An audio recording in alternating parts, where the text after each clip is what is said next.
แม่มุ้ยจะพาทุกคนเนาะขับรถออกไปเบิงเนาะว่าบ้านแม่มุ้ยอยู่ใกล้กับสถานที่ท่องเที่ยวหม่องใดนะทุกคนไปกันเลยทุกคนก่อนอื่นซอยเข้าบ้านโอ้ my god อกอีแป้นจะแตกแต่ว่าตอนนี้มันแตกแล้วเพราะว่ายังซอยทางบ้านจ้าโอ้ my god 哎呦我的妈！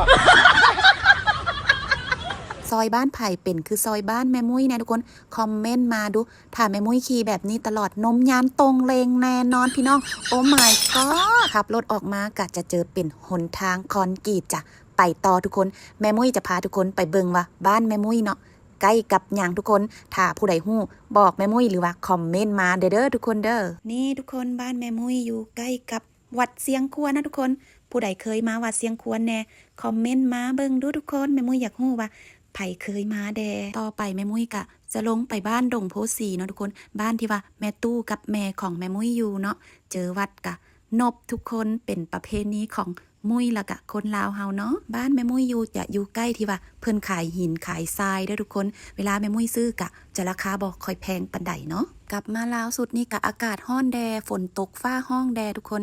พอขับรถมากะจะเจอเป็นวิวน้ำคลองแล้วกะมีห้านแบบขายของกินนะทุกคนวิวดีดีทุกคนถ้าผู้ใดมาแถวนี้อย่าลืมมานั่งกินตำกินปิ้งกินอีหยังเลยทุกคนวิวโคตรงามเลยทุกคนอันนี้เขาจะเอิ้นว่าบ้านป่าหว่าเนาะทุกคนเนาะพอขับรถมาก็จะเจอเป็นสางทะนะแรงนะทุกคน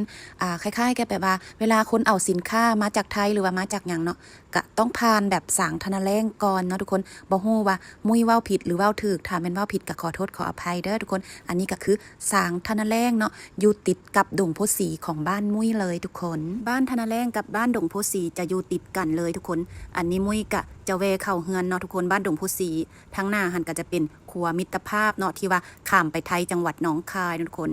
อันนี้มุ้ยก็จะเลี้ยวเข้าหอมแล้วเนาะทุกคนอันนี้ก็จะเป็นบ้านแม่ตู้เนาะทุกคนที่ว่า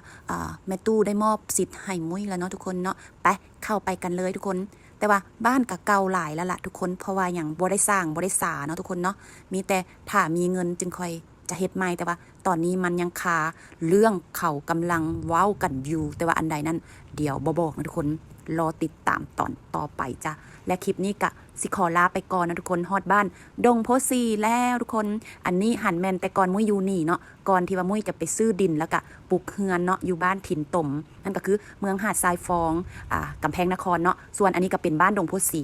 เมืองหาดทรายฟองกำแพงนครเวียงจันทน์ไปแล้วเด้อทุกคนคลิปนี้ขอลาไปก่อนแล้วเจอกันใหม่คลิปต่อไปเด้อ